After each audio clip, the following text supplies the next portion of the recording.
Muy buenas tardes, queridos oidores, miradores y seguidores de nuestro canal de YouTube, La Comuna de la Palabra. Como cada semana hacemos, nuevamente, prácticamente a un parto de 9 meses en este año de la peste 2020 y muy pronto a terminar el año, no la peste ni la pandemia. Esperemos que sea un buen pronóstico la existencia de vacunas. Ya veremos, dijo un ciego, porque el otro problema son los antivacunas. Dicen que no hay que ponerse la vacuna, que no sea que vayan a querer manipular las elecciones con la vacuna, que mejor pospongan la vacuna hasta después de las elecciones, que no lo haga el gobierno, que lo hagan los privados, que lo hagan los públicos, que no porque da autismo la vacuna, algunas que provocan muerte súbita, que nos van a meter microchips para manipularnos. Ya Hans Magnus Enzensberger, desde los años 60 del siglo pasado, en su famosísimo trabajo La manipulación industrial de las conciencias, hablaba de ese fenómeno. Vance Packard en Las formas ocultas de la propaganda. Y en México había un librito que muchos leíamos, que se llama Anatomía de la Publicidad en México. Aparte para leer a Pato Donald, Superman y sus amigos del alma, de Armand Matelat, Michel Matelat y otros. No quiero ahorita hartarlos con el problema de vacunas, antivacunas, contravacunas, posvacunas, pseudovacunas, que deriva de vaca, por cierto, de las ubres de la vaca. No quiero dejar de agradecer a todas aquellas personas que nos siguen en el país. Como decía el anuncio de Sombreros Tardán de Sonora a Yucatán, quienes nos siguen en la Comuna de la Palabra, en efecto, prácticamente Mexicali, Nuevo León, Chihuahua, etcétera, hasta Chiapas. Entonces, seguramente estamos prácticamente en una situación donde nos están siguiendo en muchos lados de la República. También quiero agradecer a quienes desde Centroamérica, el Caribe, Sudamérica, algunos países, el otro lado del charco, España, y en algunas otras regiones nos siguen en la Comuna de la Palabra. No quiero dar las gracias a nuestro participante sin antes recordaros que el compromiso que tengo conmigo mismo es que cada programa, mientras no exista una explicación verosímil y creíble sobre el estado que guarda la investigación de los 43 jóvenes desaparecidos en contra de su voluntad a través de un crimen de Estado, los 43 jóvenes estudiantes de la Escuela Normal Rural Raúl Isidro Burgos de Ayotzinapa, siguen desaparecidos, sigue desaparecida la verdad, sigue desaparecida una explicación verosímil y creíble, y solamente existe la promesa en el nuevo gobierno de que en este sí se va a explicar. Por lo menos ya dicen que un caso está aclarado. Y han dicho que la mentira histórica es eso, una mentira histórica y no la verdad histórica. La cuestión de los desaparecidos y muertos por la violencia estructural en nuestro país es otro fenómeno que no podemos obviar. Es una epidemia que tiene tasas de mortalidad tan altas como la del COVID. Desapariciones forzadas, asesinatos violentos, rondan ambas dos por arriba de los 100,000. Y no hablo de los feminicidios, que rondan otro tanto. Y ahora hablaremos de las adicciones, otro fenómeno, con el buen Ricardo Labias Maldonado. No quiero dejar de enviar un fraterno abrazo y saludo a nuestra querida amiga Angélica Rodríguez, mamá de Viridiana Naid, estudiante de nuestra facultad, desaparecida hace más de 8 años también en contra de su voluntad. Porque el compromiso es que mientras no aparezca ella o una explicación verosímil, creíble para ella y nosotros, no dejaremos de exigir la aparición de ambas con video. Y desde luego no dejaré de enviar cada programa un fraterno saludo, un abrazo a Angélica, que no está sola en esta demanda. El día de hoy nos acompaña el maestro Ricardo Labias Maldonado, quien actualmente es el director de los Centros de Integración Juvenil, una institución con algunos años de trabajo que él mismo explicará, seguramente mejor que yo, trabajando con jóvenes y no tan jóvenes que son atacados y que son asediados por otra epidemia muy vieja, las adicciones. Las adicciones, particularmente algún tipo de drogas, permitidas si no, o legales si no. ¿Sí? Y esta ocasión, el buen Ricardo Labias Maldonado, maestro en psicología, egresado de nuestra máxima casa de estudios, la venada Universidad Autónoma del Estado de Morelos, no porque no vea nada en la actualidad, sino porque es un venado salido desde la década de los 90 de nuestra facultad, a quien tuve la oportunidad de conocer cuando aún era estudiante y de seguir conociéndolo ahora que es alto mando en esta dinámica. Bueno, altos mandos es relativo, yo lo sé, pero ¿qué le vamos a hacer? No quiero dejar de señalar que este problema de las adicciones es un problema que, según mi humilde opinión, ya él vertirá la suya, trasciende a las cuestiones morales. De decir, pues esta gente y sus vicios, ¿no? Que es un fenómeno que pesa,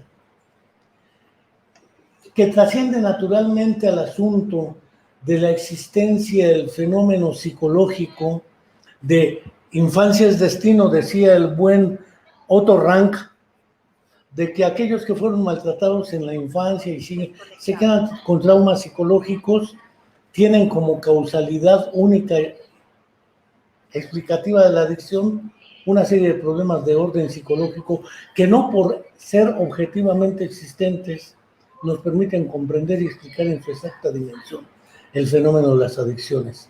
Está el otro fenómeno, el de la producción, distribución y consumo de las drogas ilegales, que es un asunto que indudablemente está envolviendo este fenómeno de las adicciones, además de los problemas de orden psicosocial. Ya mencionábamos la violencia estructural, ya mencionamos que con esta pandemia se ha incrementado, según dicen algunos estudiosos, el consumo de alcohol, consumo de drogas, la violencia intrafamiliar, violencia de género. Y digo, la separo, la intrafamiliar y la de género, porque hay violencia hacia los adultos mayores, con secuelas de procesos de deterioro cognitivo, con secuelas de trastornos neuropsicológicos y enfermedades crónico-degenerativas, el abuso a los menores, que ahora se acaba de establecer una ley que prohíbe legalmente el maltrato a ellos. Todo este tipo de cuestiones quedan envueltas por fenómenos psicosociales derivados de eventos como la pandemia. Pero yo no quiero invitar a Ricardo Labias para no dejarlo hablar, si no, no tendría sentido tenerlo como monigote ahí. Aunque vi el video que subiste, está excelente, el de quiero ser como mi papá. Lástima que no lo podía uno piratear, porque no lo pusiste público para compartirlo. Entonces no pude compartirlo, pero ganas no me faltan de compartirlo. Habías de ponerlo público porque vale la pena. Lo voy a poner público, ya es la primera vez que subo un video. Está bueno. Y por lo demás, yo voy a lanzar 3 preguntas al vuelo como una entrevista enfocada o guiada y daremos comienzo a la charla. ¿Cuál es el impacto del comportamiento adictivo? No voy a hablar de las conductas adictivas, del comportamiento adictivo en nuestro país y en México. ¿Existen estudios epidemiológicos confiables? Segunda cuestión que es importante, más allá de los datos epidemiológicos de prevalencia, consecuencias. Hemos visto consecuencias neuropsicológicas en el uso de los inhalables, por ejemplo, FZ10, el tolueno, aguarrás, tiner, petróleo, gasolina, etcétera. Todo este tipo de inhalables que producen daños irreversibles en el sistema límbico y en las estructuras del tallo cerebral, provocando alteraciones de la personalidad y trastornos psicóticos en algunos casos, aparte de los que usan o hacen uso de alucinógenos. No prejuzgo si es peyote, hongo, mezcalina, lo que fuere. Y lo que son las sustancias ultraelaboradas químicamente, ¿sí? Que tienen efectos más allá de la dependencia. Y finalmente, en esta primera parte, ¿por qué es importante el trabajo en prevención y atención de las adicciones como un fenómeno no individual del adicto, válgase entre comillas, el adicto? Porque el adicto tiene que ver con pareja, con familia, con la estructura social. Dicen que muchos de los accidentes de tránsito están asociados al consumo de alcohol y de drogas, y en consecuencia muchas secuelas neuropsicológicas y muerte, pero también la violencia estructural. Entonces, cierro mi boca y Ricardo Labias Maldonado, muchas gracias por tu participación y adelante.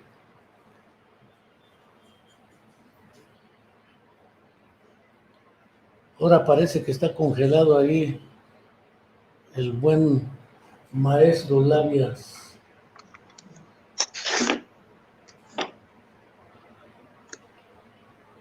Habla si quieres.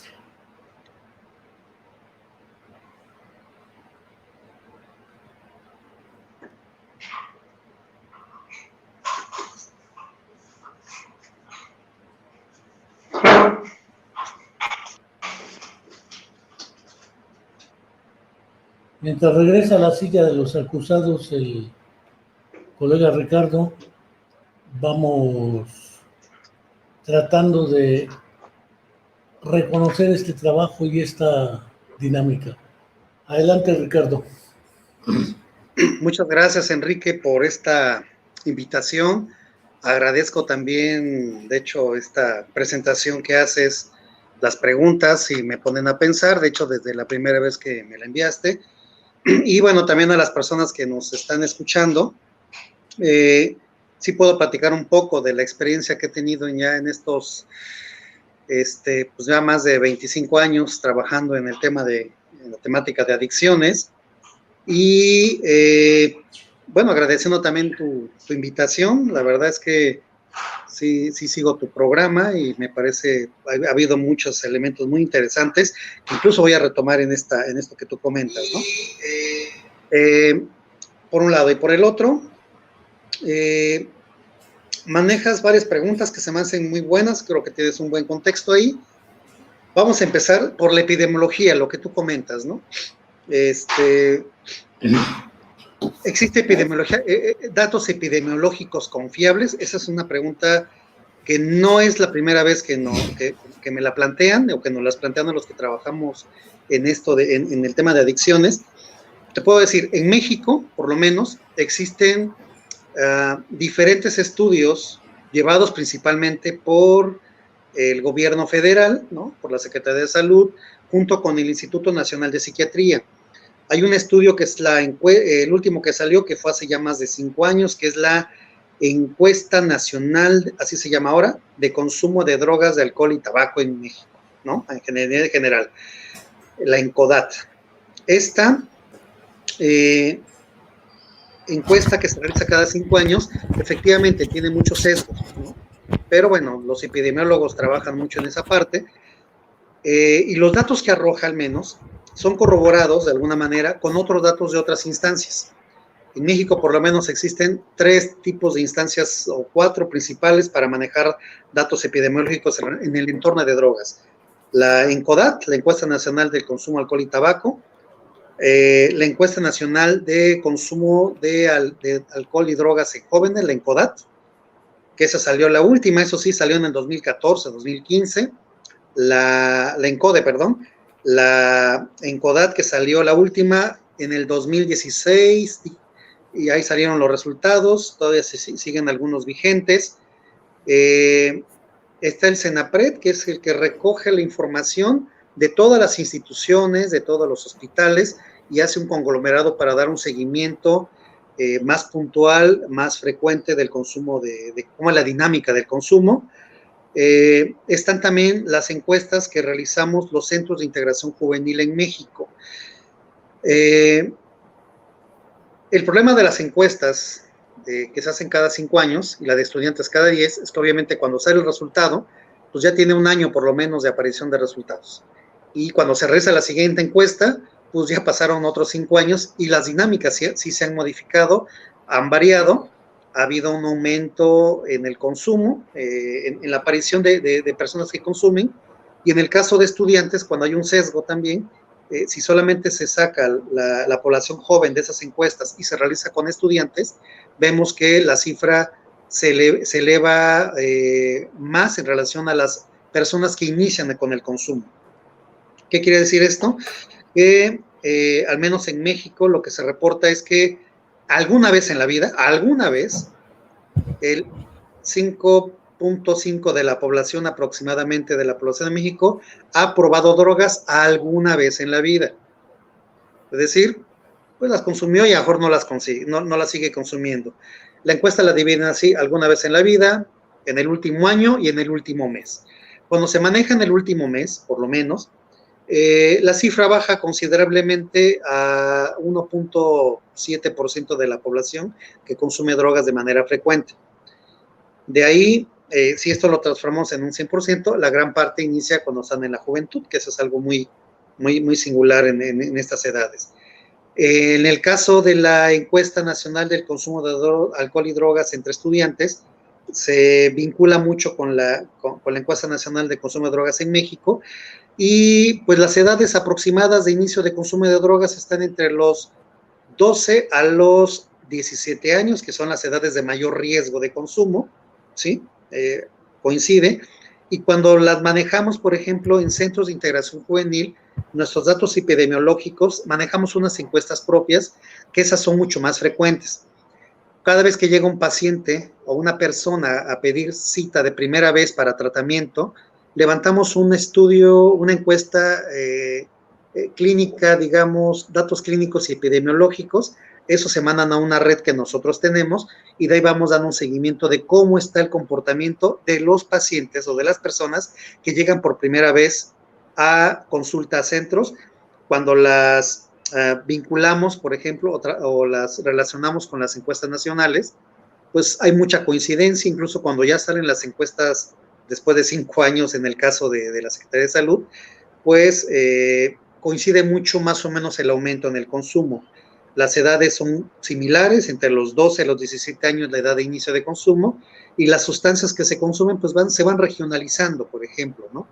Lo que sí puedo asegurar es que las sustancias que más se consumen, casi en este orden, es alcohol, tabaco, marihuana, ¿no? Son las más consumidas, las más socorridas, y de ahí nos vamos bajando hacia otras sustancias, cocaína, crack o base, como le llaman algunos, inhalantes. Fíjate que es interesante ahorita que mencionaba los inhalantes, Enrique, que los inhalantes no es que no se consuman en México, sino que parece ser que cada vez hay menos pacientes o personas que acuden por inhalantes. Eso es algo muy, muy interesante.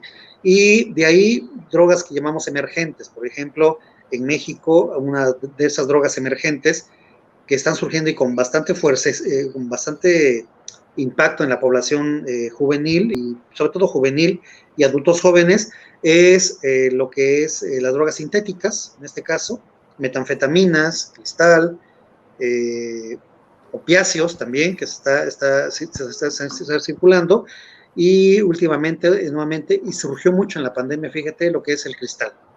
Entonces, sí coinciden. ¿Qué tan confiables? Bueno, va a haber un margen de errores, es muy claro.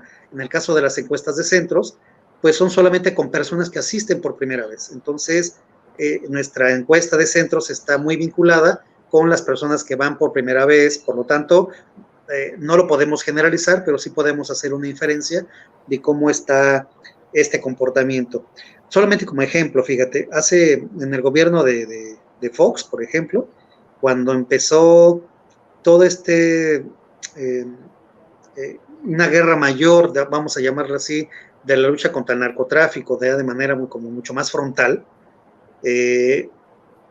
observamos que hubo un aumento significativo de usuarios de cocaína, por ejemplo, que es la droga que estaban deteniendo mucho en el país. Entonces, parecía ser que estuviera circulando más. Finalmente, así que el narco nunca pierde, ¿no? Entonces, hay que circular la sustancia, es un negocio. Y después, cuando disminuyó, digamos, no disminuyó, más bien comenzó a hacerse mayor promoción a la legalización para algunos o mayor promoción del uso de marihuana, disminuyeron los usuarios de cocaína en términos epidemiológicos, de que asisten por primera vez, y aumentó significativamente la aparición de usuarios de marihuana. Entonces, digamos que son inferencias que podemos estar estableciendo. Habrá que ver cómo se va a aplicar la siguiente encuesta para valorar si los datos siguen siendo coincidentes. Pero, pues, gran parte de esos datos, como te comento, se sacan de clínicas, de hospitales, de centros de integración juvenil, de los UNEMES CAPA que trabajan aquí en México, de los IMSS, de los ISSSTE, de todas las clínicas, para poder sacar más o menos un seguimiento más oportuno sobre cómo se manejan estas epidemiologías, ¿no? Entonces, confiable, bueno, quizás no sean tan confiables al 100%, pero sí pueden darnos un margen, una idea de qué tipo de sustancias son las que más circulan y a qué población está afectando mayoritariamente. En relación a tu siguiente pregunta, ¿cuáles son estas consecuencias que se pueden a nivel cerebral? Lo dijiste muy ampliamente, ¿no? Y aunque de manera concreta, efectivamente, ya con los nuevos estudios, fíjate que por eso es tan interesante lo que tú planteas en el programa como tal, estos avances neurocientíficos ya nos indican desde hace ya muchos años que el asunto, el problema, cuando se ve como problema del consumo de drogas, no solo es un problema, no solo es de orden psicológico, es de orden médico, de orden clínico. O sea, una persona que ya tiene un consumo frecuente de sustancia, efectivamente va a presentar, incluso de cualquier droga, va a presentar, y está ya muy corroborado, repercusiones a nivel estructural, a nivel cerebro, ¿sí? A nivel de sistema de recompensa, a nivel cerebral, donde hay un remanente principalmente a nivel cerebral que va a provocar de alguna manera que la gente tenga mayor apetencia hacia el seguimiento en el uso de sustancias. Ya no solo tiene que ver con una carencia afectiva, cultural, como antiguamente se trabajaba en los modelos psicosociales, sino hay que ver hacia adentro, hay que ver al interior del cuerpo, porque el cerebro tiene unas medidas de adaptabilidad increíbles hacia la sustancia. Incluso hay componentes químicos como la dopamina que tienen una fórmula muy similar, por ejemplo, a la fórmula de la heroína, entonces, o a la de la marihuana. Por lo tanto, las apetencias ante el seguimiento en el consumo van a ser cada vez más reiteradas en el usuario. Y bueno, esto sí nos va a dar un margen para poder entender, que yo así lo diría, porque hay una pregunta que tú me planteaste cuando me enviaste, cuando contactamos en el chat, que fue: ¿los psicólogos y la psicología funcionan? Porque esa es una pregunta de verdad muy buena. Uno, el trabajo con adicciones no está limitado a los psicólogos ni a la psicología. Al ser una problemática multifactorial, creo que se tiene que atender desde muchos ángulos, desde muchas aristas, y no hay una fórmula única para poder atenderlo. Por lo tanto, alguien que trabaje en adicciones, cualquier profesional, apadrinamiento, o como le quieran llamar, porque hay muchos lugares donde se trabaja mucho el apadrinamiento. AA, por ejemplo. Y en México es muy socorrido, por ejemplo, también, es que si no se revisa clínicamente qué pasa a nivel corporal, a nivel cerebral, con esta persona que está consumiendo, podemos estar dando vueltas en círculo y la persona va a tener muchas dificultades para lograr una óptima recuperación. Creo que eso es algo que hay que tomar mucho en cuenta. Por lo tanto, sí se debe atender desde lo psicológico, desde lo médico, como bien lo comentaste, desde lo familiar, desde las estructuras sociales, porque ese es el mundo en el que estamos, ese es el mundo en el que vive el paciente, la persona, y no, el aislamiento es bien complicado, por lo tanto, se requieren tomar todas estas medidas para hacer, ahora sí, lo que podemos llamar un tratamiento de tipo integral. Quien no considere que el asunto de drogas es un problema cerebral también, pues creo que va a estar perdiendo el tiempo mucho en las adicciones, ¿no? Hablando de tratamientos. Cuando son pacientes iniciales, personas que van iniciando con el consumo, pues ahí sí se puede entender que pues puede ser una condición de desarrollo, una condición psicosocial, el contexto, las amistades, etcétera. Pero ya cuando tiene un consumo reiterado, insisto, creo que sí hay que tomar en cuenta todos estos factores que son muy importantes para poder lograr una recuperación basándose principalmente en lo que vamos a llamar evidencias científicas, ¿no? Porque hay muchos tratamientos que son, ya sabemos, que no tienen evidencia y que finalmente dan al traste con todo lo que son los tratamientos profesionales o bien de autoayuda, que también son muy comprobados en el caso de AA, que es innegable el apoyo que han brindado durante estos 80 años a nivel mundial, ¿no? Creo que eso es algo que hay que tomar mucho en cuenta, y yo en ese sentido estoy totalmente de acuerdo con el trabajo AA, pero también hay un límite y hay que tomar en cuenta las otras bases psicológicas, médicas, para poder atender a alguna persona con esas características. Ricardo Labias, sí, me estoy comportando como si fuera tu maestro, cabrón. No, pues lo eres todavía, lo eres. Sí, tengo una pregunta, Torito. Muchos han hablado de factores, cuando se aparecen terminejos eufemísticos como multicausalidad. Sí. Ya no explicamos absolutamente nada. Exactamente, es todo y la nada. La estrategia de intervención es multidisciplinaria. Entonces, sí, entre lo multitudinario y lo multicausal, tenemos un mare magnum de confusión incomprensible. Algunos hablan de que hay una correlación positiva entre factores predisponentes y el consumo de sustancias. No voy a prejuzgar cuáles. Puedo enunciar algunos de los que clásicamente se han hablado. Si en tu familia hay consumidores, es muy probable que tú puedas ser consumidor. La correlación positiva que llamamos de la herencia cultural o social. Si vives en el mundo de los mochis o de Culiacán, donde cual más la consume, es probable que la consumas. Pero eso es insuficiente para explicar por qué te haces adicto.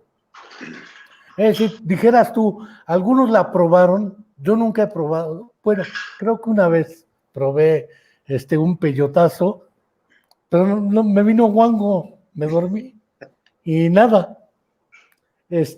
Alguna vez en la vida, digo, en el fondo, ¿qué es lo que hace que uno sí se haga adicto y otro no? Siendo dos personajes que vienen de familias en contextos sociales, culturales, económicos, equivalentes, más que equidistantes. Hay una segunda cuestión. Algunos hablan de predisposiciones genéticas.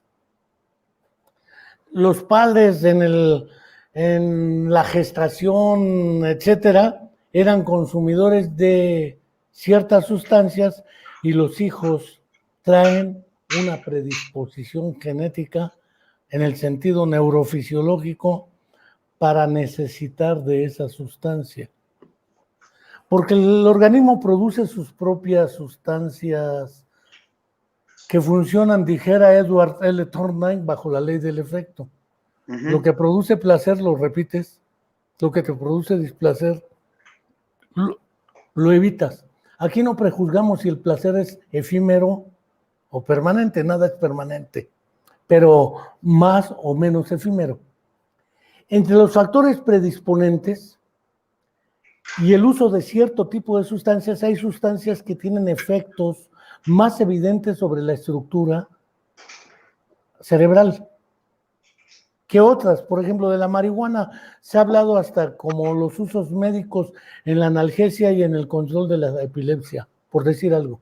Sí. 2 lugares donde se ha hablado. Nunca he consumido la marihuana como analgesia. A veces se me antoja porque ya las articulaciones ya no me funcionan igual, pero el problema de esos efectos secundarios y el otro, el efecto de masa o efecto de grupo. Si tú entras laboralmente a una institución, llamémosle sicaria, donde todos consumen para poder justificar. Yo no me explico, por ejemplo, cómo a uno de los muchachos de Ayotzinapa, uno además de los 43, lo matan, lo torturan, lo fracturan, le quitan la cara y los ojos. ¿Qué necesidad hay? Yo quiero creer que el problema no es que solamente estén mal del coco. Hay sustancias que ayudan al manejo de ese tipo de cosas y en el efecto de grupo. Y finalmente, porque la pregunta, bueno, ¿qué tienen que ofrecer los psicólogos y la psicología a este respecto? Porque efectivamente, ¿qué tanto si evaluásemos positiva, negativa o neutramente el efecto de grupos de integración juvenil, de CIG, centros de integración juvenil? Ha sido benéfico. Tienen buenos resultados. Pueden cacarear y decir, así como muchos AA dicen, no pudieron con nada, pero con el AA pude dejar de beber. Conozco muchos, ¿eh? Sí. Y muchos que han dejado de beber en AA. Otros tantos no han dejado de beber. Esta idea de las evidencias también se vuelve tramposa, porque la evidencia, según los parámetros APA y según los criterios de cómo mostrar las evidencias y a quién mostrárselas, sobre todo evidencias científicas, cuando era evidente que Plutón era un planeta en una época y hoy ya es evidente que no es planeta. Es decir, las evidencias científicas también en algún momento dejan de ser ciertas o verdaderas. Y en otra época histórica lo fueron. Solo menciono el ejemplo de Plutón. Puedo mencionar más efectos, principios de incertidumbre como el de Heisenberg. La incertidumbre también juega un papel, o la teoría del caos. Pero no me voy a meter en física teórica y esas cosas. Para eso están los físicos. El problema es hasta dónde efectivamente esa correlación, factores predisponentes, factores desencadenantes, que es un modelo que Centros manejó mucho tiempo. ¿Sí? Sí. Y luego las consecuencias reforzantes, valga el conceptejo conductista. ¿Sí? Hay estructuras y condiciones que refuerzan positiva o negativamente el consumo de la adicción. Aparte del propio proceso neurofisiológico, ¿sí?, de lo que es la dependencia y el síndrome de abstinencia y otra serie de cosas. Andiamo. Ok. Bueno, son varias cuestiones. Empecemos por los modelos, ¿no? Valga la expresión. A nivel, histórico, por ejemplo, se han presentado de acuerdo a las épocas, de acuerdo a la hegemonía del pensamiento en tratamientos, y también se han abierto o se han aperturado modelos de intervención o modelos de atención, ya sea en prevención o en tratamiento.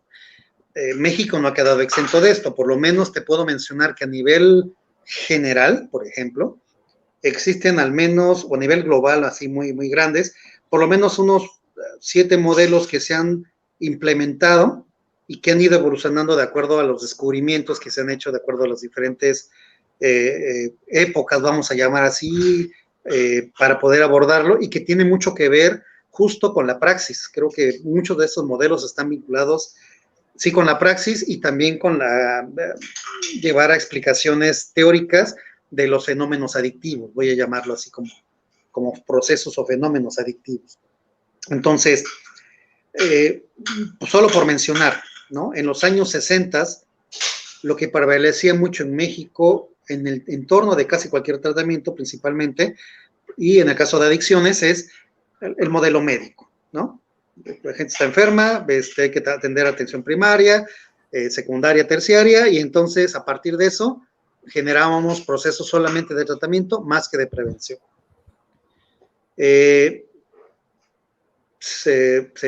Nos percatamos o se percatan que pues también el contexto influye y entonces se genera lo que después se llamó el modelo social. Hay otro modelo que es el modelo ético-jurídico, donde a partir de la implementación de normas y leyes rígidas o menos rígidas, se piensa que de ahí se va a tener un control también, ¿no? En relación a esto. Hay un modelo psicosocial, ¿no? También, donde ya la psicología también tiene mayor impacto dentro de los procesos, pero también lo que tú comentabas, esto de cómo se ve a nivel macrosocial y a nivel microsocial este tipo de fenómenos y características de acuerdo a la regionalización del contexto en el cual la gente está consumiendo sustancias. Está el modelo basado en el modelo de riesgo-protección, por ejemplo, ¿sí? Es un modelo alternativo que se está manejando, ese que mencionabas, y que sí, efectivamente, sí se sigue manejando todavía, lo seguimos abordando, porque lo que se procuraba hacer, que dijiste algo al inicio, ¿no? Cuando decimos multifactorial, es equivalente a todo está expuesto, es todo y nada. El problema es que durante muchos años, muchos de estos contextos multifactoriales, y yo alguna vez lo comentaba en algún otro momento, efectivamente, lo que te puede llevar a un consumo de drogas, también te puede llevar a lo que comentabas, un fenómeno de delincuencia, ¿no? Porque de repente dicen, pues hay demasiada vinculación. No hay un tipo de graduación específica que diga ni porcentajes, ni nada por el estilo. Entonces, son modelos predictivos, de alguna manera. Y este modelo predictivo, pues, está basado en la adquisición, al menos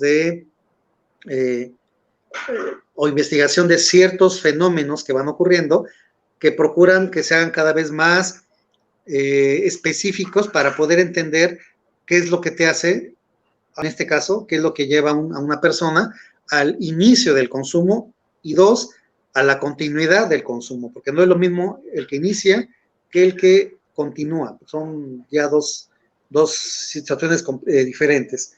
Entonces, efectivamente, lo que tú comentabas, cuando comenzamos a trabajar, empezamos a abandonar un poco, a trabajarlo, pero un poco en abandono, el fenómeno psicosocial, es porque se considera que hay otros contextos también que hay que atender para poder entender por qué una persona, aunque vengan dos personas, como tú comentabas, aunque vengan de la misma familia, una consume, las dos consumieron, pero una dice, yo no le sigo, y la otra dice, a mí me encantó, le continúo, ¿no? Ya no solo en la misma colonia, en la misma familia.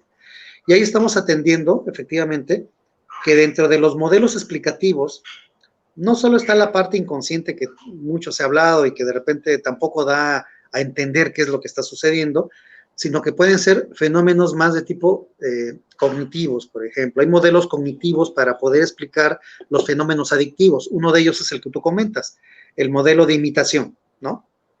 Imitamos, ¿no? Modelamos, ¿no? Así como dicen los cognitivistas. Entonces, el modelamiento, el moldeamiento, la explicación social que se comienza a manejar, el contexto, son esas situaciones que van a dar un cuerpo teórico para poder entender una parte de este fenómeno. La condición socioeconómica muchas veces impacta, sí, pero no en todos, o sea, no es la mayor parte de la población la que consume drogas, ni la que se mete, como tú bien lo acabas de comentar, en este contexto de violencia, como bien lo manejabas, porque hay una condición muy singular. Generalmente se piensa, que es donde manejamos estas uniones, que la violencia está unida con las adicciones, ¿sí? Uno, sí y no. O sea, no todo el que consume genera violencia, ¿no? El que consume, sobre todo vamos a enfocarnos al consumidor, porque el que trafica, el que vende, ya tiene otro contexto mental, como bien lo acabas de comentar, y creo que ahí donde muchas veces queda en entredicho son a nivel personal, cuáles son, ¿no? ¿Qué utilizo? ¿Qué herramientas utilizo para poder establecer criterios para el conocimiento de la persona que está consumiendo. Léase diagnóstico, psicodiagnóstico, bajo qué criterio me estoy basando para poder entender la otra parte que tiene que ver también con la personalidad, ¿sí? Porque si bien es cierto que no hay como tal personalidades adictivas, lo que sí existen son conductas o comportamientos que pueden llevar a procesos adictivos. Creo que eso es algo que hay que tomar también en cuenta en esta diferenciación, por un lado. Por el otro, ¿los psicólogos beneficiamos en esto? Creo que es una pregunta muy importante.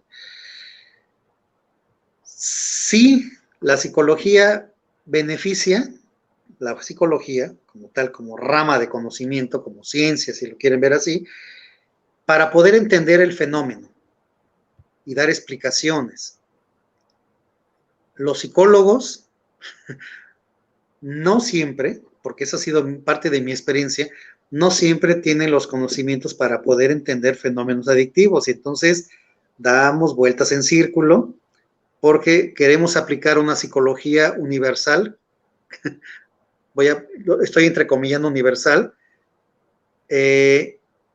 donde si no tienen una claridad en los modelos de atención, modelos de tratamiento que se han diseñado o se han abocado para poder entender esta parte, más aparte, modelos de atención, creo que sí, es muy interesante también trabajar eso. No vamos a poder, trabajar profesionalmente con estas personas, ¿no? Quien quiera dejar el consumo. Y 2, 3, en relación a la prevención, existen predisposiciones, bueno, mucho se ha hablado que hay una predisposición genética, pero tiene que ver más, sobre todo, con la gestación, ¿no? Si la madre consume, entonces se van dando modelos de alguna situación gestacional. Eso lo vemos muy claro con drogas como la heroína, por ejemplo. Si la madre consume heroína durante el embarazo, sí va a tener bebés que van a tener no solo una predisponibilidad, sino también nacen con una adicción o un síndrome de abstinencia a la heroína. Ya lo hemos tenido también aquí en tratamientos con nosotros. Entonces, se tiene que tratar ahí con otras singularidades.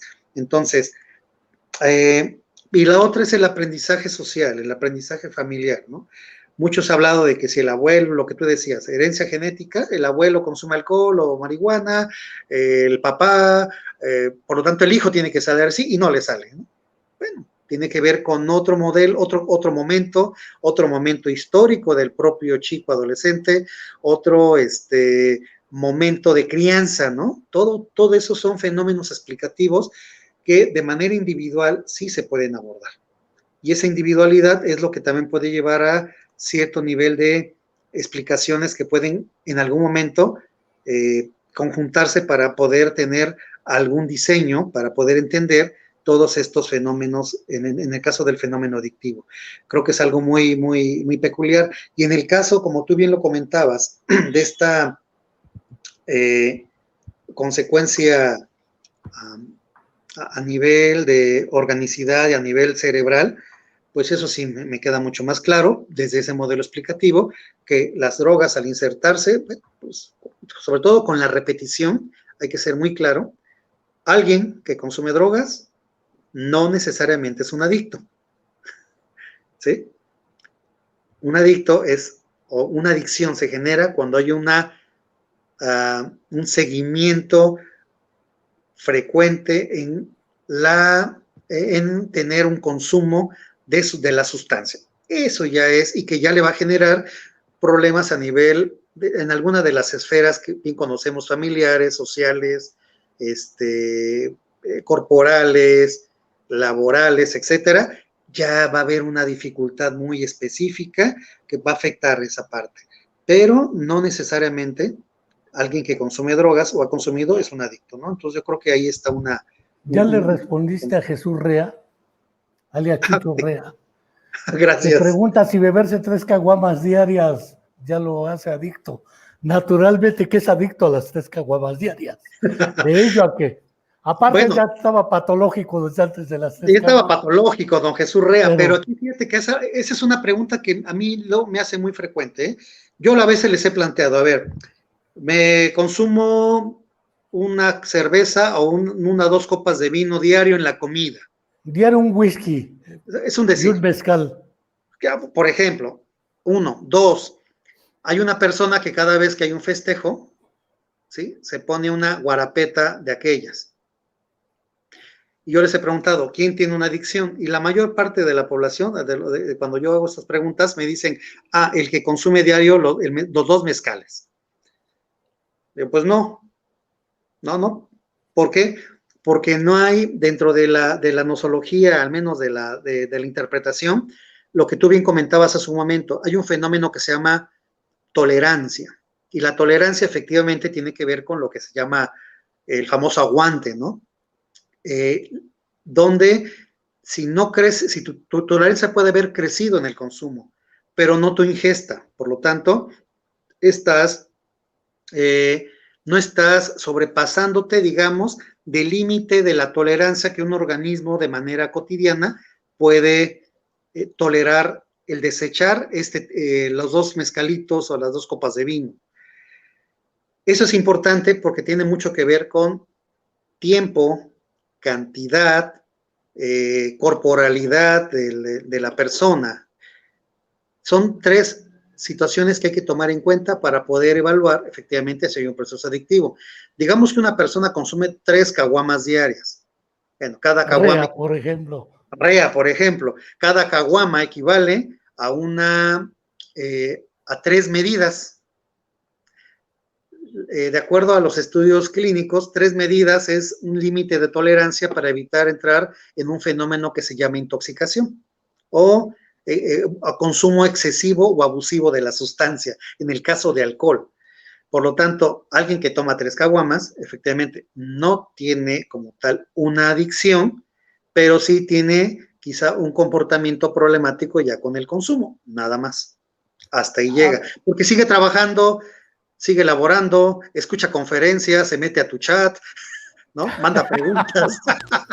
Entonces, eso es importante para poder encontrarlo, ¿no? Ese límite está vinculado también con el manejo de la propia tolerancia y de la propia intoxicación. Y el tiempo. Hay alguien, Tadeo Velázquez Andrade, que plantea un asunto que los lacanianos han hecho muy desde hace tiempo: imponerle a las palabras una etimología que no la tiene originalmente. A-dicción, que es el prefijo asin en latín, y dictio, de dicción, lo que no se dice. Tengo la impresión de que adicción, pese a que deriva del latín, no deriva del uso del lenguaje. Pero bueno, ese es un asunto que plantea. Lo que no se dice y relacionado con la oralidad. Por oralidad entiendo la etapa oral de Freud. Ajá. Y puede llevar a la relación con la madre.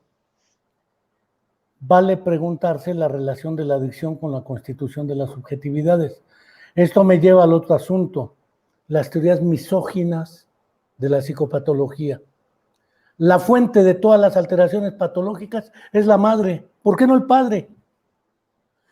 Dicho de otra manera, más me asombraría que fuera una mujer la que creyera esas teorías de la oralidad con el pecho materno, porque hay muchas cosas que Ana Freud y otras mujeres trabajaron con niños abandonados de guerra de pecho, que no tuvieron pecho, pero creo que ahorita le paro ahí el asunto de la oralidad y la relación con la madre como fuente de la adicción, que es lo que no se dice. ¿Qué puedes plantear al respecto? Pues como tal lo dijiste, eso es una explicación efectivamente de hace más de 120 años, totalmente misógina, basado en la época freudiana, obviamente, y en el siglo que le toca. Primer lugar, hay un mal planteamiento de la palabra adicción, ¿no? ¿Por qué? Porque la palabra adicción no es sin dicción, ¿eh? De hecho, la palabra original de adicción sí está vinculada con el latín, pero con la historia romana. y no significa que sea sin palabras. Eso más bien es un término que han usado muchos clínicos o psicoanalistas, vinculado solamente en la parte fonética, nada más en lo que suena, ¿no? Pues que nos han enseñado que hay sin y dicciones sin palabras. No, de hecho es un error. Hasta Escotado lo ha comentado en su texto, ¿no? Y si buscan en las etimologías de, por ejemplo, de cualquier etimología, busquen adicción, no hay sin palabras. No. Voy a comentar un poquito, así como tú dices, de historia. En la parte de en la historia romana, ¿no? Ya sabemos que los grandes nobles tenían pues, una vida de lujos, valga la expresión. Cuando un noble caía en desgracia, por el motivo que sea, se iba con otra familia más poderosa, ¿sí? Y le pedía todo el apoyo. Llevaba todo su estirpe finalmente, porque él quería mantener su estilo de vida, ¿sí? Entonces, cuando le decía a la otra familia, oye, mira, caí en desgracia, adóptame, ¿no? Adóptame para que yo me incorpore y todo lo mío pues va a pasar a ser tuyo, pero yo quiero tener mi propio lugar, aunque de alguna manera tú me estás apoyando. Esa adicción, vaya, se adicionaba a otra familia para poder continuar con sus privilegios, pero de alguna u otra manera se convertía en un sirviente del otro, porque el otro iba a disponer de la familia. Entonces algunos lo que manejan es que en realidad etimológicamente es que se incorpora a otra familia como si fuera un esclavo. Esta parte es la de adicción, no es necesariamente sin dicción. ¿Es de adicionar? Es adicionar, exactamente. Entonces la sustancia se adiciona, valga la expresión, si lo manejo ya en esos términos, alguien que consume una sustancia, un fármaco, como decía Aristóteles, por ejemplo, en sus textos, el fármaco que te va a hacer delirio, se adiciona a mí y entonces yo voy a actuar y me voy a convertir de alguna forma en su sirviente. Eso sería más bien la parte. La otra es una parte más bien fonológica, porque suena bonito, ¿no? Sin dicción. Y entonces tratamos de buscar lo que el otro nos dice con las palabras. Pero ese es un modelo explicativo. Finalmente aquí nos vamos a encontrar con los modelos explicativos para poder entender adicciones. Y efectivamente, dentro del fenómeno subjetivo, si yo lo pregunto, bueno, cada uno va construyendo una subjetividad en torno al fenómeno, a lo que son las drogas. Por ejemplo, hay un texto se me hace muy interesante de, olvidé su nombre ahorita, pero es Lido Sich, algo así, que se llama El placer y el mal. Es muy interesante, es un libro muy bonito además, donde una de sus tesis principales es a nivel de la historia de la humanidad, sobre todo ya en la época de los cristianos, en la cristiandad, a partir del siglo cero, valga la expresión, y ya que se conformó toda esta parte, pues gran parte de este cristianismo que tenemos es la parte del cristianismo pues más sufrido, ¿no? El más sufrido es el que vivimos todavía, ¿no? Un Cristo que está sufriendo y entonces nos va a sentir culpa, etcétera. Entonces ella comenta que todo lo que da placer, como tesis en ese libro que ella maneja, todo lo que nos da placer está vinculado con el mal, porque la idea es desvincular el placer para que se pueda generar otro tipo de dominio. Quien domina también su cuerpo, su historia, su vida, pues va a estar menos sujeto, siguiendo las palabras lacanianas, ¿no? Además ahí. Entonces, el placer, el mal dice, y cuando llega el tema de las sustancias, de las drogas, dice, las drogas dan placer. Por lo tanto, las drogas, al ser placenteras, son malvadas. El sexo da placer. Es malo. Entonces, y es del diablo. Te lleva al diablo. Claro, entonces el diablo se hace encargo. Entonces, si te das cuenta, la demonología está muy vinculada con las drogas, ¿no? Los aquelarres de las brujas de los siglos XI y de la Edad Media están vinculadas con que se untaban la belladona y entonces decían que volaban, eso decían, ¿no? Son las mujeres sabias que sabían leer. Entonces, esto es importante para poder entender. Efectivamente, seguimos un poco todavía en esta lógica, aunque no lo creamos, ¿no? Atendemos, la gente que consume drogas está vinculada con la maldad. Entonces, no es de malo pensar que en esta subjetividad generacional llevamos arrastrando que las sustancias, las drogas, son del diablo, ¿no? Finalmente las drogas como tal, en el sentido riguroso, no son de otro demonio. No son ni buenas ni malas. Es la decisión del sujeto, de la persona que que decide tomar la sustancia, la que va a generar estas complicaciones, por un lado. Por el otro, y de inicio, es una cuestión de decisión basándose, claro, con todos los predictivos que bien has comentado, ¿no? De estos factores de riesgo, por un lado. Y por el otro, lo que sí vamos a entender también es este doble juego finalmente que sí siguen las sustancias. Con todas las explicaciones neurofisiológicas, sí podemos entender que una persona que consume de manera reiterada sustancias, drogas, valga la expresión, puede generar un comportamiento sumamente adictivo que lo va a convertir, ahora sí, en una adicción romano de la sustancia. Entonces yo creo que eso es algo que hay que tomar en cuenta, ¿no? Interesante el dato, digamos, lo filológico que planteas, e histórico. Sí.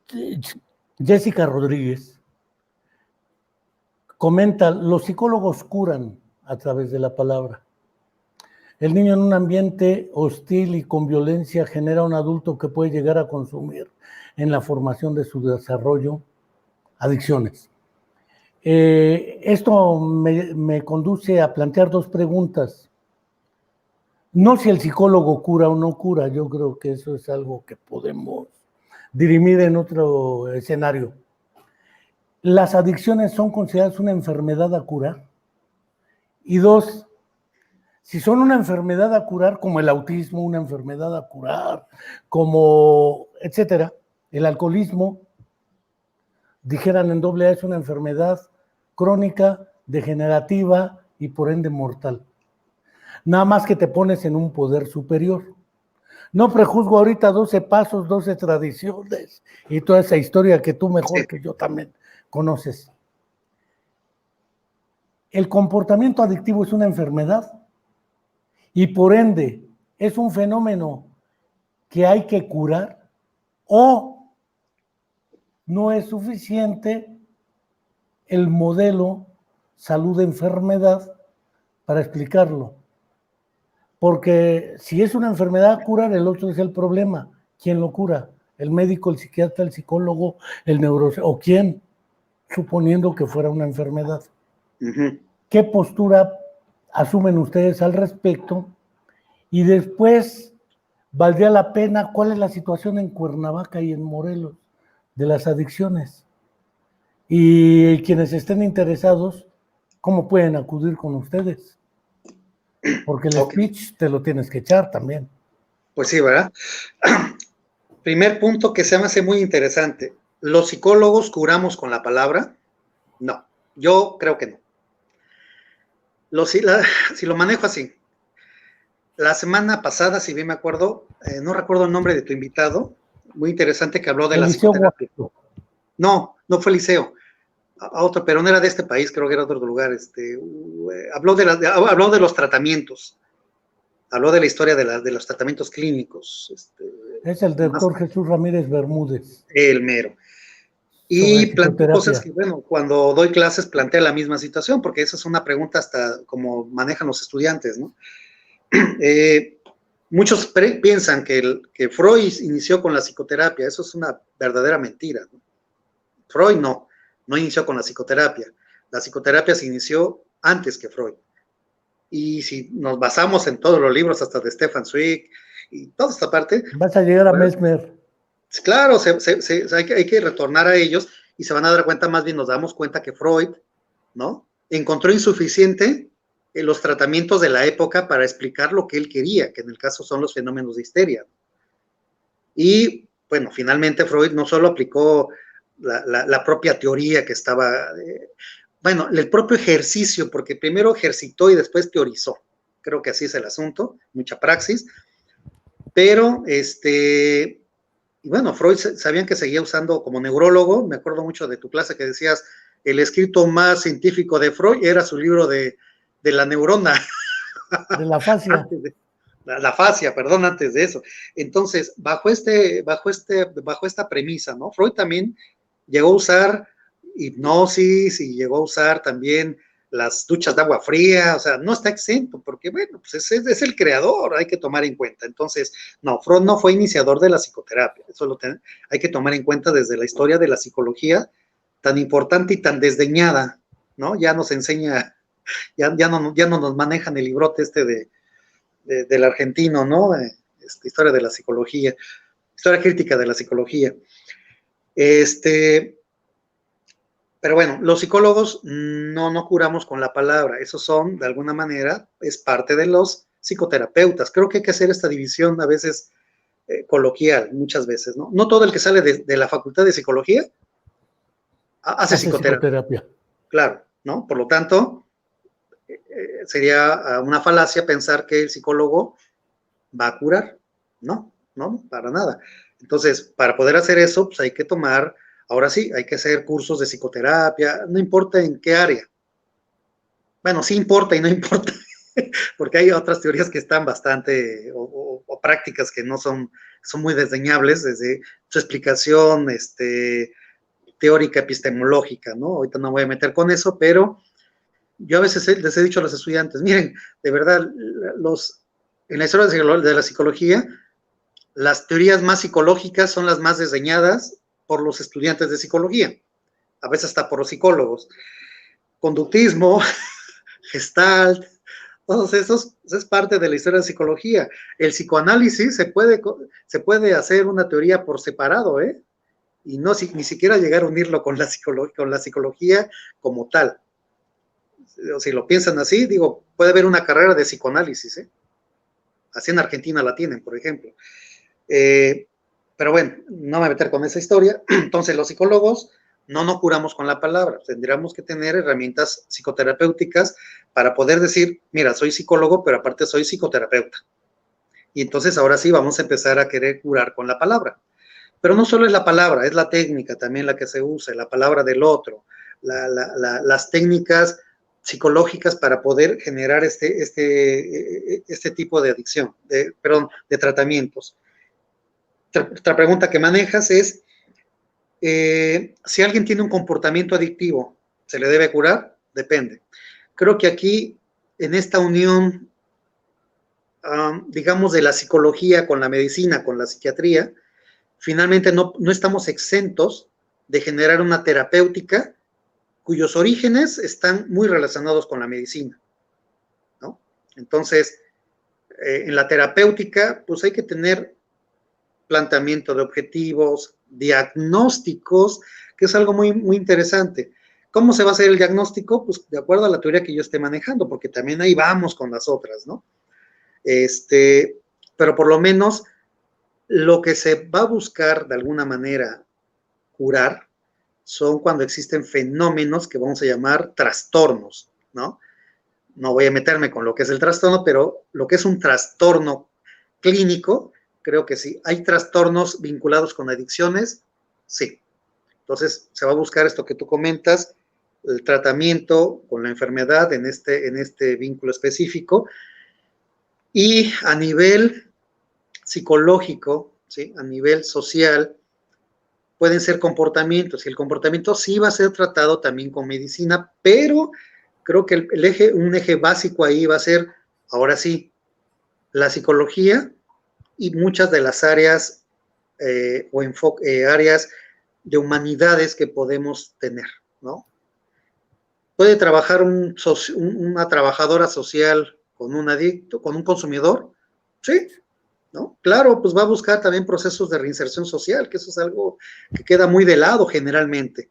Y la reinserción no es que el cuate está aislado completamente, no, es que ha desestructurado muchas de las áreas específicas de su vida cotidiana y se pueden llegar a restablecer en el mejor de los casos. Psicológicamente poder entender este fenómeno desde los enfoques que yo pueda estar manejando, ¿no? Conductuales, porque son de verdad muy interesantes. En otro momento podemos hablar de esos enfoques cognitivistas acerca del comportamiento adictivo.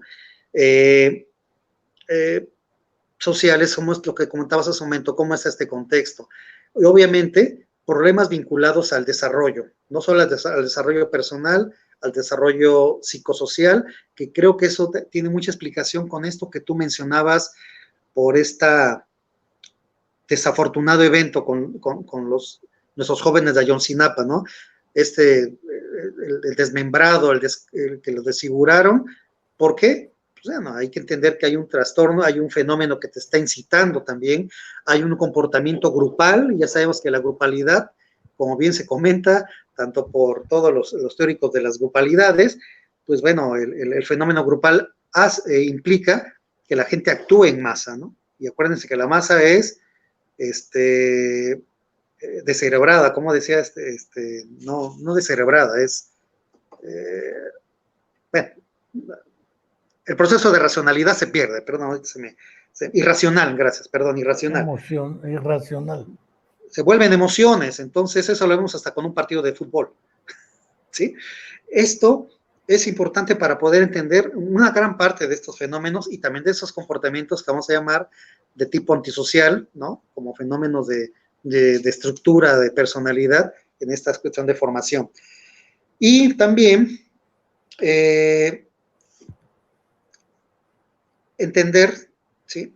Que que los tratamientos van a estar relacionados, sí, un tratamiento profesional, sí, con un diagnóstico. Para muchos les ha funcionado AA y ha sido excelente, sí.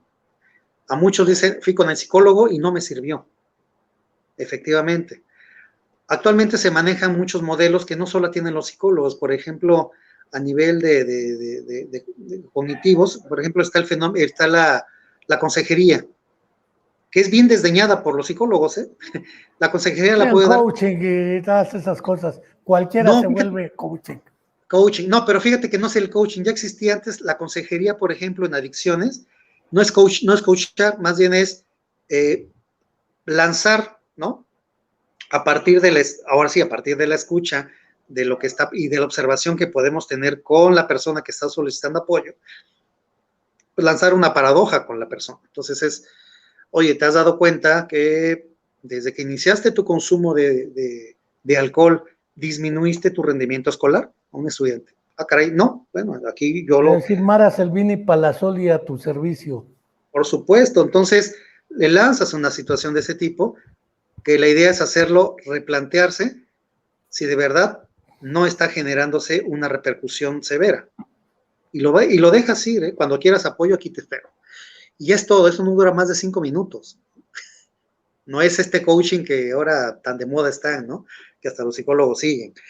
Pero son ese tipo de herramientas que sí se pueden estar utilizando para poder entender, para poder atender, dar una atención y poder generar lo que Prochaska y Di Clemente van a llamar, por ejemplo, el fenómeno, o bueno, el proceso más bien de toma de decisiones. Se comenta que para todos los procesos, hasta para cualquier tratamiento, no importa si son drogas o no, vamos a tener que tomar una determinación si continúo o no. Si yo lo pregunto, cuando le pregunto, llega una persona de primeras, ¿cuánto tiempo has pensado en que necesitabas una consulta? No, pues desde las 12 uvas del año pasado, pero me estoy presentando ahorita. Pasa más o menos un año en que una persona toma la decisión de asistir a un tratamiento hasta que lo toma, hasta que asiste por primera vez y que puede quedarse en esa primera vez. La idea es generar procesos motivacionales para que la persona continúe regrese por lo menos, ¿no? Y otra situación que tú planteabas, y hay muchas herramientas de ese tipo, ¿eh? Otra situación que tú comentabas también que es, y los psicólogos aportamos, sí podemos aportar, creo que gran parte de la experiencia, algunas teorías, justo en esto que tú comentas, el basamento de las evidencias, si bien es cierto que muchas evidencias se pueden recoger por medio de investigaciones de tipo cualitativo o cuantitativo, ¿no? Y hay muchos casos, así es como se están recogiendo muchos de los datos. El abordaje, ¿no? La construcción de la técnica basada, eso sí, en conocimientos de la psicología y otras áreas específicas, sí podemos hacer este aporte desde el ámbito de lo psicológico.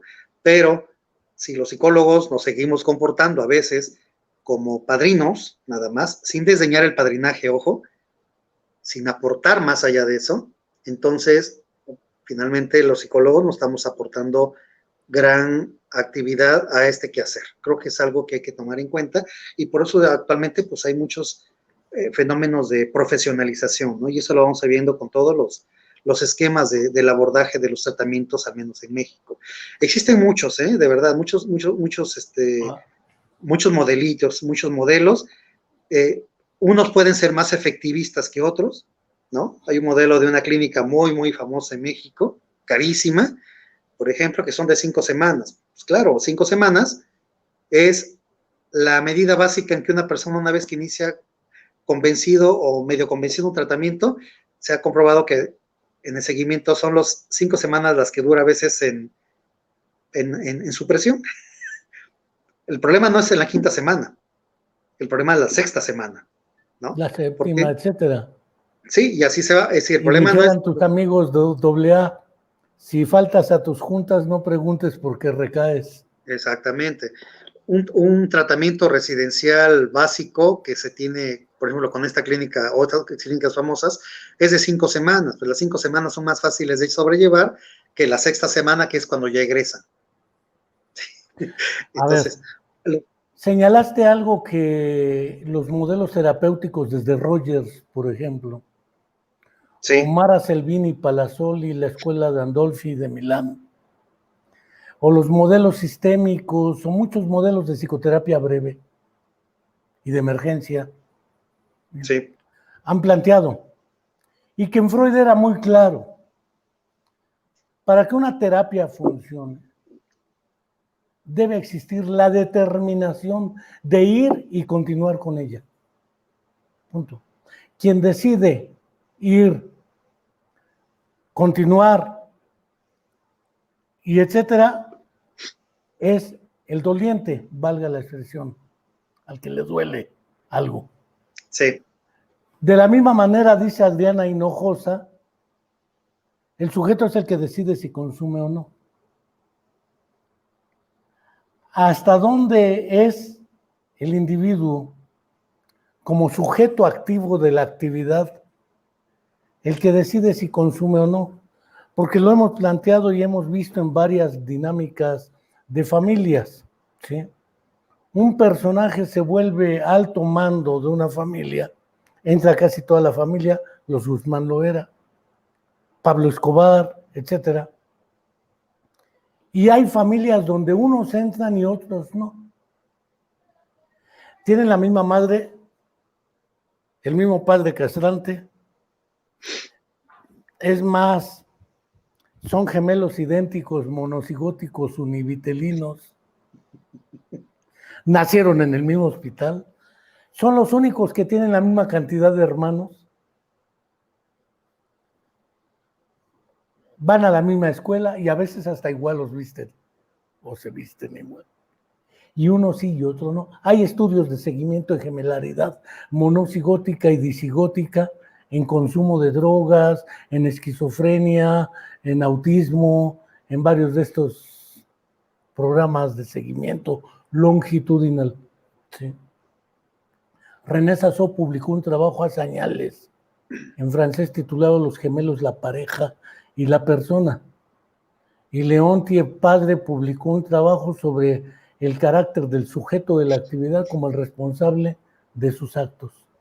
No voy a decir es que mi cerebro me impulsó, mi lóbulo frontal me impidió decidir correctamente. O fue el inconsciente, el único inconsciente soy yo.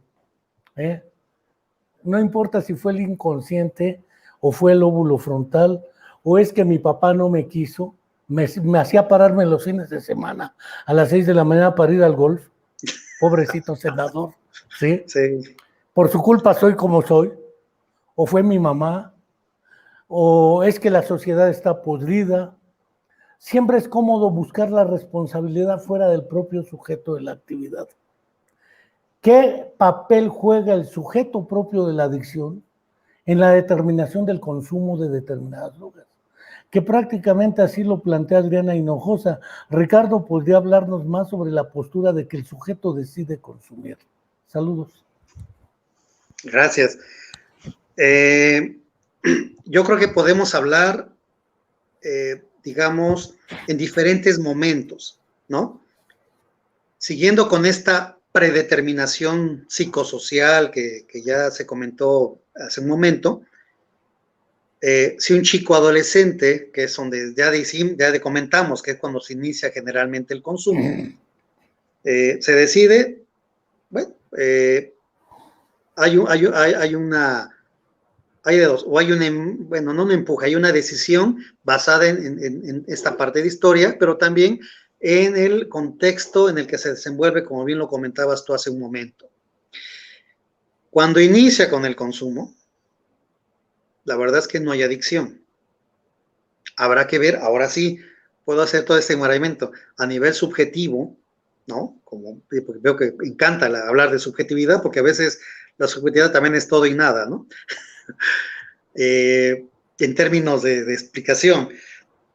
A nivel subjetivo, cada persona que está consumiendo, ¿no?, va a vivenciar el momento desde su propia historia, ¿no?, desde lo que está viviendo, desde lo que está relacionando. Y puede que no regrese, como bien lo comentabas hace un momento. No regreso a esto porque no, hay algo que no te satisfizo, no era lo que esperaba, se sintió chido, pero no es algo que yo requiero. Y se queda con su vida cotidiana, esos son los de alguna vez en la vida. Sin embargo, alguna persona que se enganchó con esta parte porque su necesidad temporal, ojo, temporoespacial, yo diría ahí, le requería algo como eso, aliviar algún malestar, pues alguna cosquilla, lo que sea, continuó, todavía no pasa nada, no hay adicción. Pero una vez que comienza y entonces sigue siendo una decisión de él. Sin embargo, cuando ya existe un reforzador a nivel cerebral, a nivel bioquímico, entonces ya no va a ser una decisión de él. Ya va a ser, ahora sí, un requerimiento que su propia organicidad a nivel de estructura cerebral le va a estar solicitando para poder seguir en algo que a muchos no les gusta, pero es en la funcionalidad de ese momento, ¿no? Porque hay que tomar en cuenta algo.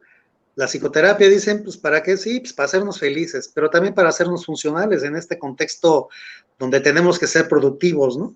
Que no es productivo, no es funcional.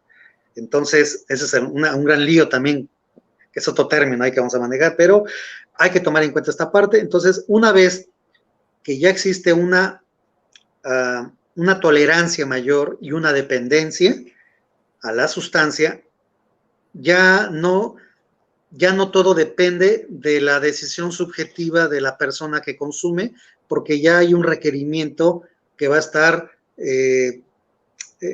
solicitando de manera frecuente su organismo para no sentir el malestar de la abstinencia. Eso es algo que también se ha estudiado mucho y es lo que podemos encontrar. Por lo tanto, ¿qué tanta decisión tienen cuando están en un consumo activo ya fuerte, con cierto comportamiento adictivo? Pues ya no solo depende de la persona, ya depende también de cómo esté consumiendo. Pero cuando ya abandona, por ejemplo, o va abandonando, ya hay un proceso de desintoxicación, hay un proceso ya de abstinencia significativa, como para decir, híjole, ya libró un poco de la parte adictiva, y regresa al consumo. Estamos viendo entonces que también su toma de decisiones está muy basada en esa parte. Yo creo que son dos cosas muy interesantes ahí. A ver, para ir cerrando, me interesaría plantear tres cuestiones. Uno es indudablemente la cuestión del consumo y cultura. Por ejemplo, los huicholes consumen el peyote bajo ciertas circunstancias, y no quiero recordar al gran maestro injustamente asesinado Alejandro Chao Barona y la relación con la explicación histórico-cultural del consumo de los hongos en Oaxaca, al cual venía John Lennon, hippies, toda esa historia. el consumo de los huicholes o tarahumaras de cierto tipo de drogas, porque son indudablemente drogas, Sí, y en su contexto no es adicción, no, pero visto desde fuera es adicción. tampoco. Desde fuera por muchos. Voy a No, de poner el verdad no. ejemplo donde Ah, bueno, sí. En Colombia, pero sobre todo en Perú y en Bolivia, el consumo de la hoja de coca, hasta en té para mascar como chicle, como gustes y mandes. Pero acusan a Evo Morales de ser el peor traficante de droga por la hoja de coca y el cultivo. El problema de las condiciones histórico-culturales y los contextos en el consumo de esto, menciono la hoja de coca, menciono el peyote entre los huicholes y coras, ¿sí? Algunos rituales entre los mayas, donde hay consumo de drogas o de sustancias prohibidas. Y naturalmente el problema cultural tendría que matizarnos esto, porque hay gente que consume y se echa unos viajesotes, y algunos se han quedado en esos viajesotes, sí. también es claro. Ese es un aspecto que vale la pena considerar en esto, porque visto desde su entorno y su contexto no hay tal adicción, ni hay necesidad de curar tal cosa, que si estuviera de este lado, diríamos, hay que ver. Ahí quien tiene que decidir si se cura o no se cura es el sujeto de la actividad, otra vez. Sí. Pero finalmente el otro asunto que vale la pena señalar, en efecto, el objetivo, diría Omar García Sierra, que también lo está viendo, es reducción de riesgos, daños, pero dentro del contexto histórico-cultural. De otra manera, queremos imponer un modo de interpretar el mundo a otro modo de interpretarlo, como si el nuestro fuera el bueno, Otra y vez no regresamos al placer y el necesariamente. mal. ¿Sí? Otra vez regresando a la visión maniqueísta de Claro. los buenos y los malos. ¿Puedo comentar algo, Enrique, antes de que se me vaya la idea? Hablando de huicholes, contextos, si analizamos esos contextos y a nivel histórico, son contextos ritualistas, rituales religiosos que se enmarcan en una condición específica, que es la unión del ser con el mundo, venerar la creación de la humanidad. En ese sentido, hay un control rígido y estricto acerca de estas reglas. Esa es una gran diferencia, porque así yo lo interpreto, ojo, entre los peyoteros que se van a Real del 14 o a Watley ahí a peyotearse, ¿no? Por el placer, no van a hacer un ritual, aunque me digan que es un ritual, porque no crecieron en un contexto de ritual de la sustancia.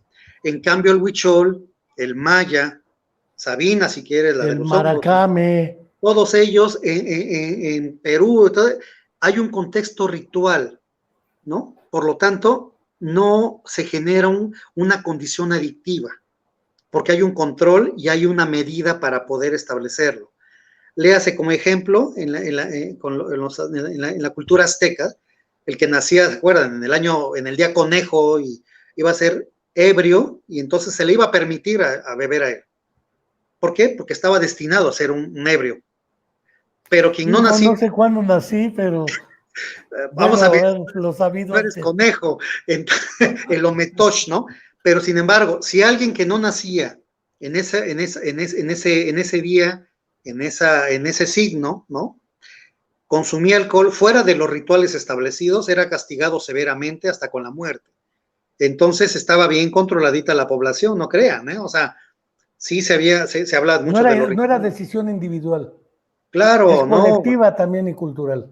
cultural. Entonces, en el caso de la cultura huichol, seguramente porque sé que lo has leído, el ritual que establecen dura por lo menos un año o dos para poder ser acreedor y tener, y lo puedan llevar al camino del venado, en la casa del venado, por ejemplo, hasta llegar allá a San Luis, donde van a encontrar y hacen todo un ritual para poder pedirle permiso a la planta, y entonces no se va a generar un proceso adictivo.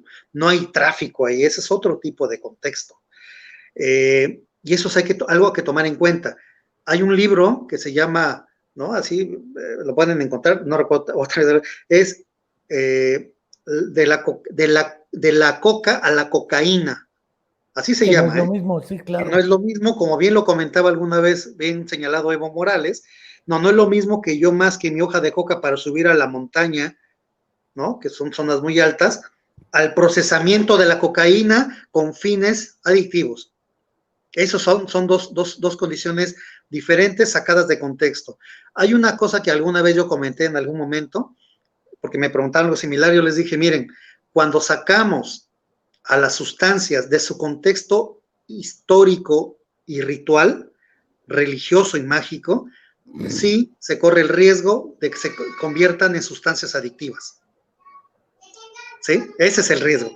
Cuando están en un contexto mágico, religioso y todo lo que implica, están bien, están controlados, están en ese momento, están en esta condición de la unión de esta de la sagrada conciencia o el espíritu cósmico, como quieran llamarle, está unido con eso. Que no es lo mismo, ¿no? Con los experimentos de los años 60, donde se les metían el LSD para abrir las puertas de la percepción y se convirtieron muchos en adictos del LSD, de la heroína. ¿Por qué? Porque no se tienen, no se tiene un contexto histórico, cultural para ese tipo de situaciones, pero son explicaciones muy, muy personales, ¿no? ¿Y cómo estamos en Morelos? Que sería una de las cosas que comentó. Mira, Morelos es un abanico, le llaman, entre otras cosas, dicen que es un paraíso de las clínicas para tratamiento de adicciones. De verdad, y hay un montón de Y no clínicas solo de seguras. adicciones, también de atención de personas en procesos demenciales. Es un paraíso de clínicas, albercas y más. Sí, unas mejor elaboradas que otras mal elaboradas, sigan o no la norma oficial 028 de la Secretaría de Salud, que la mayoría no las tiene, y se cometen en realidad en granjas, ¿no? O sea, alguna vez Eduardo Calina, este argentino, en un curso que tomé con él, decía él, y al principio se me hacía raro, ¿no? Como lo manejaba. Decía, yo sí estoy de acuerdo, por ejemplo, con los tratamientos forzados, o sea, internamientos forzados, porque a veces el que consume ya mucha droga está fuera de sí, ya no tiene control y es una amenaza para los que viven cerca de él y su familia. Y a veces internarlos forzadamente, decía él, puede convertirse en un alivio temporal, pero que ese alivio temporal se convierta en un espacio, una oportunidad familiar para que puedan analizar qué van a hacer con esta persona de su familia para cuando regrese, porque no puede estar todo el tiempo fuera, ¿no? Entonces, bueno, algunos sí tienen la lana, pero la mayoría en este país no tenemos dinero para mantener a alguien así. Vamos, y eso que eres director de centros. No, pues imagínate, ¿no? Eso es algo muy interesante y poder entonces generar esto que tú comentas, la atención familiar, el desahogo para poder atender, ahora sí, con todos los modelos de terapia familiar sistémica que implica trabajar qué se va a hacer, qué lugar ocupa esta persona con este padecimiento, ¿no? Entonces creo que es algo muy interesante. Entonces, Morelos en este paraíso, mire, yo he encontrado alguna vez que hay, digo, en todos los años de mi atención, me tocó, porque yo me gustaba hacer eso y me gusta, capacitar de verdad asociaciones surgientes, nacientes que desaparecieron, civiles, no civiles, en sus tratamientos, en su prevención de adicciones y a veces tratamientos, y la mayoría no tienen ni idea, ¿no? Así de simple, la mayoría no tenían ni idea. Ahora puedo asegurar que ya hay mayor nivel de control, más profesionalización, pero aún así gran parte de esos tratamientos no manejan un modelo específico más que el modelo de 12 pasos y 12 tradiciones, que no es lo mismo que AA. Ojo, AA es un modelo exclusivo de 90 minutos, mientras que todos los demás tratamientos que no sean 90 minutos son modelos mexicanizados, son tropicalizados todos estos fenómenos. ¿Por qué? Porque dicen, pues el 24 horas ya no es AA, ¿no? El de atención diferente ya no es Sí, AA. no, es hora y media, eran hora y media los grupos. Entonces, esto es algo que tomar en cuenta para poder entender que no todo lo que se plantea no son profesionales. A algunos, como bien lo comenta, les va a servir el padrinaje, a otros no. A otros les sirve ese tratamiento, a otros no, ¿no? Si yo te dijera, a nivel de de aporte, ¿no? ¿Cuál es el aporte que puede tener una institución como Centros? Bueno, Centros, este año ya cumplimos 51 años a nivel nacional. En Morelos estamos desde el 74, ¿no? Y efectivamente es y el modelo que se maneja, aunque hay líneas claras, pues también tiene que ver con las formaciones que se tengan de los psicólogos, que también son psicoterapeutas que están ahí trabajando en centros, o estamos trabajando, y que se dan bueno, estamos pretendidamente hacer este modelo de integración, ¿no? De diferentes áreas y de diferentes esferas. Y también en capacitación, que eso es algo que también es interesante. Por ejemplo, ahorita con la pandemia, muchos de estos modelos, muchos de estos aportes, se fueron trabajados en cursos, por ejemplo, la intervención breve, modelos basados en depresión y adicciones, que son muy interesantes, para poder dar atención a fenómenos muy concretos, muy específicos, en áreas muy singulares. Creo que aquí, para modelos de atención, la profesionalización es lo que más va a impactar para que podamos dejar de ser los psicólogos, ahora sí, consejeros, nada más, y no estoy en contra de los consejeros, sino que creo que cada área tiene un área concreta que aportar. Y mientras los psicólogos no nos preparemos, porque es otro fenómeno interesante, no sé si te parece, Enrique, en las universidades nos enseña el tratamiento de adicciones. Aunque ya sea una situación generalizada, no hay tratamiento en adicciones, digo, y los tratamientos. Mira, que uno de los directores fundador, creo, de Centros de Integración Juvenil en Morelos, el doctor Fernando Bilbao Marcos, Sí. fue director de la Facultad de Psicología y rector de la Universidad Autónoma del Estado de Morelos. Sí. Indudablemente no depende solo de la voluntad de una persona, pero tú eres egresado de la Facultad de Psicología, la entonces escuela, y muy probablemente no sé qué proporción del personal de centros sean egresados de la UAM y psicólogos. Actualmente de los psicólogos que estamos ahí, el 85% somos egresados de la... Es decir, la UAM, bien que mal, ha abastecido a centros de integración juvenil, ha abastecido a educación especial, ha abastecido, y parece ser que no le damos su lugar a la Facultad de Psicología en el papel que ha jugado institucionalmente en esto. Y aquí voy a eso. A pesar de los pesares. Sí, y aquí voy a esto que tú comentas. Por ejemplo, y ahí sí, reconociendo la labor del estimado Fernando Bilbao, él creó una especialidad que le llamó en problemas de farmacodependencia. Claro. Que de hecho ahorita está, hace tiempo que ya no tiene actividad porque se está replanteando el programa, y fue de las primeras facultades que en el país que planteó una especialidad en farmacodependencia. Creo que fue la tercera, creo que como universidad, aparte de la UNAM, había otra en el norte, no recuerdo cuál era, y fue la UAM, con una especialidad, no un diplomado, una especialidad. Originalmente se trabajó, aquí lo curioso fue que se trabajó con centros, fue una alianza que hubo entre UAM y centros de integración, y la mitad de los profesores eran de centros, y la otra mitad eran invitados por Fernando, ahí fue cuando conocí a Calina y a otros tantos más, que trabajan adicciones en otras áreas del país y a nivel internacional. Entonces era un referente muy importante, de verdad.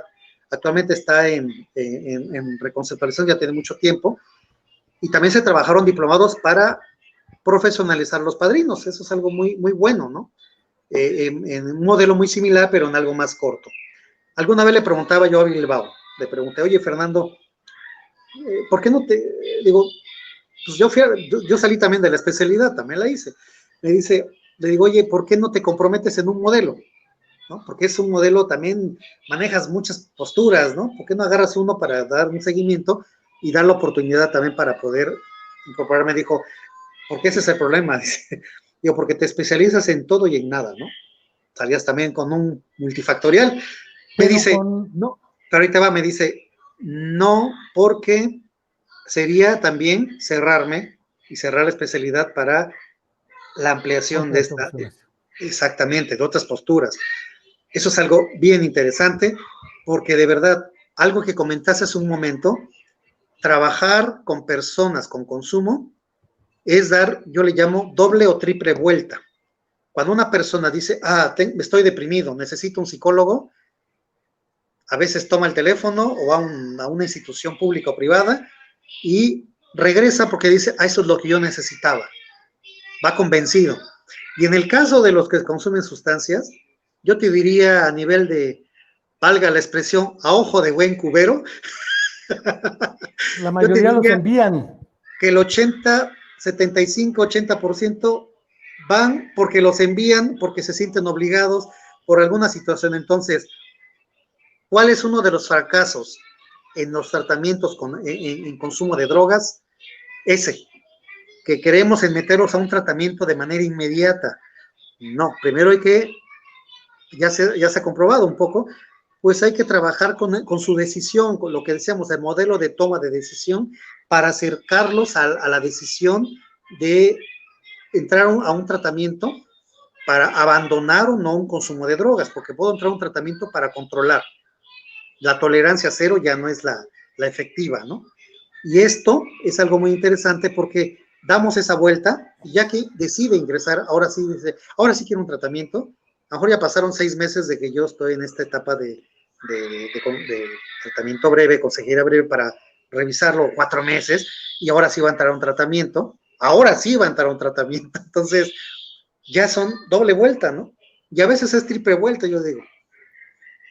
Pues Ricardo, podríamos seguirnos aquí, por ejemplo, con el Droifar, drogas y adicciones, que también Fernando Bilbao, junto con el doctor Fernando Arias Galicia, los Fernandos, y Valentín creo con también. ayuda del Tony Gallegos por ahí que les apoyó, aventaron todo el programa de estudio de drogas y consumo farmacológico, pero fuera de ello ya habrá más tiempo para ello. Llevamos 1 hora, casi 40 minutos, ahí vamos bien. Te he dejado hablar contra mi pésima costumbre, ¿sí? Sí, lo sé. No quiero dejar de agradecerte, no quiero impedir que te eches de todas maneras el speech para que la gente que quiera pues acuda, pero yo no quiero dejar de echarme mi speech. Quienes quieran y puedan, por favor, se pueden suscribir al canal de YouTube de la Comuna de la Palabra para ir ampliando nuestra red y promoverla, porque creo que estos programas pueden valer la pena, unos más que otros, pero ninguno vale menos. Son diferentes temas, diferentes abordajes. No quiero dejar de darte las gracias, reiterar la invitación a suscribirse al canal de YouTube La Comuna de la Palabra. Y Ricardo, sería muy bueno escuchar tu speech. Te mandan saludos Rosy Cervantes, Omar García Sierra, PS Elsa, es que los dos hablan mucho, dice la psicóloga Elsa Cuernavaca. Hay varios de centros de integración que pusieron presentes. Pues los invitamos a suscribirse a la Columna de la Palabra, y si cerramos con tu speech, creo que valdría la pena. Muchas gracias, Enrique. Primero mi speech y luego el agradecimiento. Gracias, Elsa. Elsa es una de las psicólogas egresadas de la OEN que está en centros, muy recomendable. Y pues sí, más bien, si quieren más información, no somos la opción, somos una de las opciones para poder aprender. Digo, damos cursos, hay capacitación, se pueden meter a nuestra biblioteca virtual en adicciones, damos prevención, damos tratamiento, capacitamos en prevención y no mal, creo. Y pueden escribirme, de hecho, yo tengo 2 correos, uno que es así, todo con minúscula, CIJcuernavaca, CIJ.gov.mx, y el otro, así como está mi nombre escrito ahí adelante, ricardo.labias, pero todo con minúscula, @cij.gov.mx. De verdad, yo lo reviso diario. Pueden mandarme solicitudes, yo les puedo enviar información de lo que tengamos, o la liga directa a la biblioteca virtual en adicciones que tenemos a nivel virtual, y pueden meterse a otras ligas, o información que pueden acceder, solicitudes, ahí estamos. Créanme que Ha sido un gran gusto, Enrique, poder charlar contigo. Sí, efectivamente, como dice Elsa, hablas mucho, yo también, que eso es yo no sé si es un infortunio o una ventaja para estas situaciones, pero creo que es parte del diálogo, o sea, no hay, desafortunadamente, o afortunadamente, hay mucho que escribir todavía en el abordaje y tema de adicciones, consumo de drogas, tratamientos, y muchas de las experiencias que se van construyendo es a partir de lo que se pueden llamar buenas prácticas. Y por buena práctica no significan casos de éxito, ¿eh? Ojo, hay que tomarlo en cuenta. Alguna vez me acuerdo, citando nuevamente a Fernando Bilbao, en un congreso de los que luego me gusta organizar, un simposio en aquel entonces, decía, vengo acá y les voy a hablar de un caso exitoso, porque todos los que venimos a exponer clínicos hablamos de un caso exitoso, bien trabajadito, pero exitoso. Valdría la pena que algún día habláramos de todos nuestros fracasos como casos clínicos, de los que no resultaron, porque de esos aprenderíamos más. ¿Qué fue lo que no resultó? ¿Qué sí resultó? Porque son más esos que los que sí tienen un nivel de éxito. Si me preguntas el nivel de éxito de centros, creo que es un nivel relativamente alto. Yo diría que un 50% de los que asisten disminuyen o suprimen su consumo de sustancias, cosa que es muy elevada, la verdad. Los otros no, los otros 50 no, entonces se van todavía con su decisión entre manos.